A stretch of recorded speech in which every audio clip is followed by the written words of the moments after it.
PV അൻവറിന്റെ UDF പ്രവേശനത്തെ പരിഹസിച്ച് CPIM നേതാവ് M. സുരാജ്.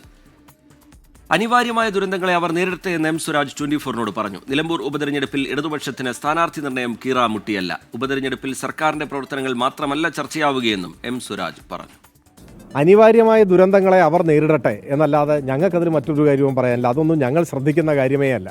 ഇടതുപക്ഷത്തിനെ സംബന്ധിച്ചിടത്തോളം സ്ഥാനാർത്ഥി എന്നതൊരു കീറാമുട്ടിയോ തലവേദനയോ അല്ല. എന്ന് ഇലക്ഷൻ പ്രഖ്യാപിക്കുന്നുവോ ആ ഘട്ടത്തിൽ ഇടതുപക്ഷം സ്ഥാനാർത്ഥിയെ തീരുമാനിക്കും. ഇപ്പോൾ നിയമസഭാ ഉപതെരഞ്ഞെടുപ്പിൽ സംസ്ഥാനത്തെ കാര്യങ്ങൾ സ്വാഭാവികമായും ചർച്ച ചെയ്യപ്പെടുമല്ലോ, ഒരു സംശയവുമില്ല. എന്നാൽ അത് മാത്രമായിരിക്കില്ല, എല്ലാ കാര്യങ്ങളും ചർച്ച ചെയ്യപ്പെടും.